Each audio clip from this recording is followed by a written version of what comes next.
सुप्रभात। प्रस्तुत पाठ मुहावरे एवं लोकोक्तियाँ का ये दोहराने का जो कार्य है, इसे पढ़ने के लिए आप सभी का स्वागत है। प्रस्तुत पाठ में हम लोग मुहावरे एवं कुछ लोकोक्तियों को पढ़ेंगे। आइए पढ़ें और समझें। सर्वप्रथम पढ़ेंगे हम लोग मुहावरा। ऐसे वाक्यांश जिनके अपने शाब्दिक अर्थ से अलग विशेष अर्थ होते हैं, मुहावरा कहलाते हैं। मुहावरे के प्रयोग से भाषा प्रभावशाली, आकर्षक व रोचक बनती है। मुहावरों के द्वारा हम अपने मन के भाव व विचारों को कम से कम शब्दों में प्रभावशाली ढंग से व्यक्त कर सकते हैं। परिभाषा देखें एक बार और संक्षिप्त रूप में। ऐसे वाक्यांश जो अपने सामान्य अर्थ के स्थान पर विशेष अर्थ प्रकट करते हैं, मुहावरा कहलाते हैं। जैसे आँख का काजल होना अर्थात बहुत प्यारा होना। आस्तिक का सांप धोखेबाज मित्र। अक्ल का अंधा होना मूर्ख होना। अंधेरे घर का उजाला एकमात्र आशा। अक्ल पर पत्थर पड़ना बुद्धि काम न करना। आज न आने देना हान न होने देना। आसमान टूट पड़ना बहुत बड़ी मुसीबत आना। ईंट से ईंट बजाना विनाश करना। कमर कसना तैयार होना। खून पसीना एक करना कड़ी मेहनत करना। गले मढ़ना जबरदस्ती सौंपना। और इसका वाक्य प्रयोग होता है जिसको आप वो अपने शब्दों में करोगे। जैसे गले मढ़ना जबरदस्ती सौंपना, इतनी भारी जिम्मेदारी मेरे गले क्यों मढ़ते हो। इस तरह का वाक्य प्रयोग आप कर सकते हैं अपने शब्दों में। घाव पर नमक छिड़कना दुखी को और दुखी करना। घोड़े बेचकर सोना पूरी तरह निश्चिंत होना। जैसे इसका वाक्य प्रयोग होगा, बेटी का विवाह करने के बाद अब वह घोड़ी बेचकर सोता है। इस तरह आप इसका वाक्य प्रयोग भी कर सकते हैं। इधर उधर की लगाना यानी चुगली करना। मतलब वाक्य प्रयोग होगा, विजय की बात का क्या भरोसा, वह तो सदा इधर उधर की लगाते रहता है। जोड़ तोड़ करना उपाय करना। टेढ़ी खीर होना काम कठिन होना। उसके बाद लाल पीला होना क्रोधित होना। उसके बाद लकीर पीटना पुरानी परंपराओं को अपनाना। जहर घोलना गड़बड़ी पैदा करना इत्यादि। इस तरह का आप मुहावरा पढ़ सकते हैं और उस मुहावरे का अर्थ समझ सकते हैं और उसका वाक्य प्रयोग आप अपने शब्दों में कर सकते हैं। तो ये रहा संक्षिप्त जानकारी मुहावरे की, जिसको मैंने आपको बताया। अब आप पढ़ेंगे लोकोक्तियाँ। लोकोक्तियाँ क्या है, आइए हम लोग जानें और इस लोकोक्तियों के विषय में पढ़ें। लोकोक्ति का अर्थ होता है लोक धनोक्ति। लोक का अर्थ होता है संसार और उक्ति का अर्थ होता है कथन। अर्थात संसार में प्रचलित कथनों को क्या कहते हैं, लोकोक्ति कहते हैं।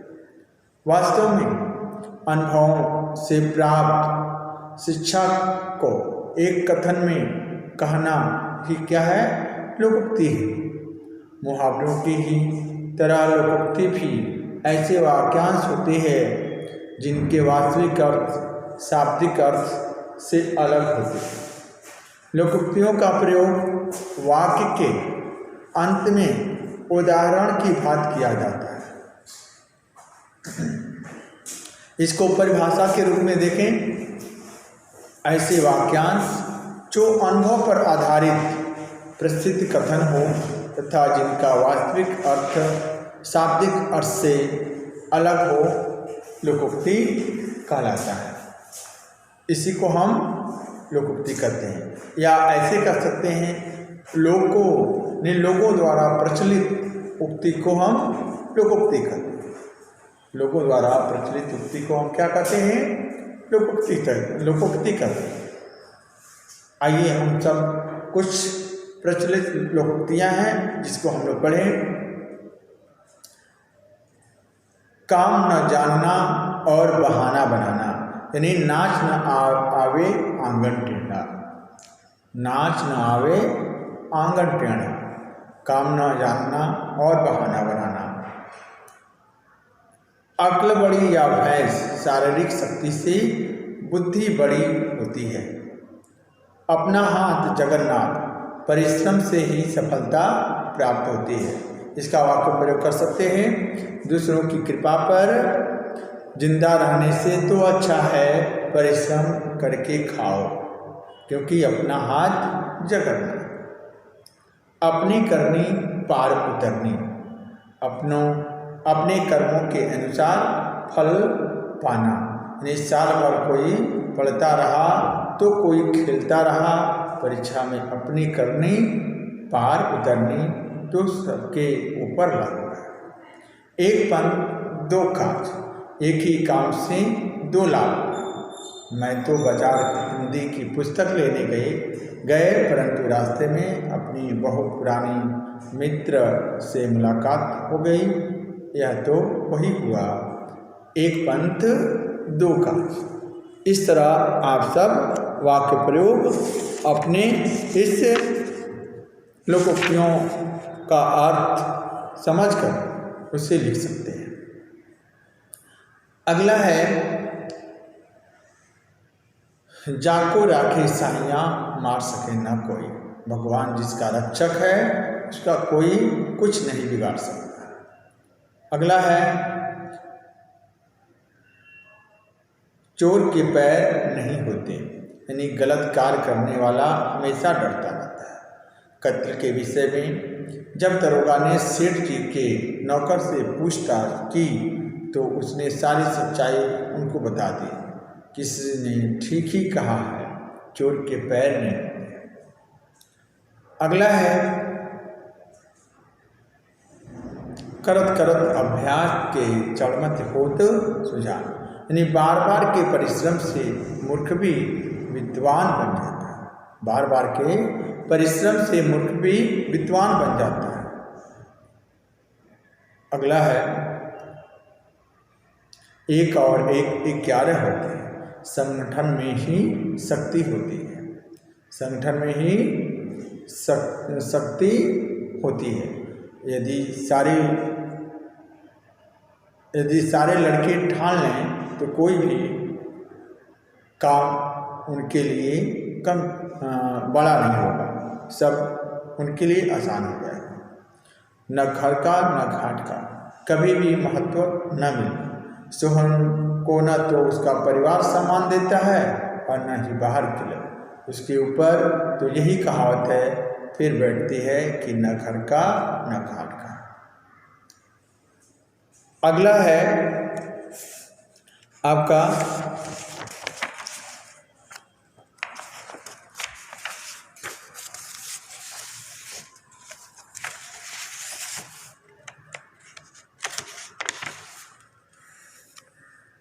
माया तेरे 3 नाम परसु परसा परस राम। धनी होते ही व्यक्ति का सम्मान बढ़ जाता है। दयाराम पहले सब्जी का ठेला लगाता था, परंतु 1 करोड़ की लॉटरी खुलते ही वह पैसे वाला हो गया। अब लोग उसकी जय जयकार करते हैं। किसी ने ठीक ही कहा है, माया तेरे 3 नाम परसु परसा परस राम। तो ये रहा कुछ लोकोक्तियाँ और इसके पहले मैं कुछ आप लोगों को मुहावरा भी बताया। तो आप मुहावरा और लोकोक्तियों को समझ गए, पढ़ लिए। उम्मीद है कि आपको अच्छे से समझ में आया होगा। अब आपके कुछ अभ्यास कार्य दिए गए हैं, उस अभ्यास कार्य के अंतर्गत कुछ प्रश्न हैं, उसको मैं बताता हूँ। जैसे अक्ल पर पत्थर पड़ना, बुद्धि काम न करना। वाक्य प्रयोग हुआ है, थोड़ी सी विपत्ति आने पर उसकी अक्ल पर पत्थर पड़ गया। कमर कसना यानी तैयार होना, आतंकी हमलों से निपटने के लिए भारत ने अपना कमर कस लिया है। कलेजा मुंह को आना यानी बहुत दुखी होना। जवान बेटी की मृत्यु के बाद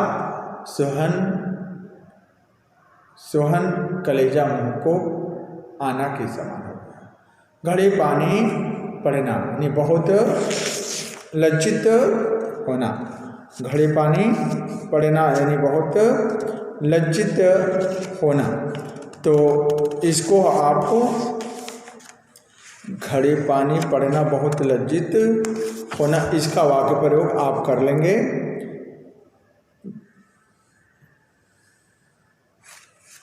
उसके बाद आप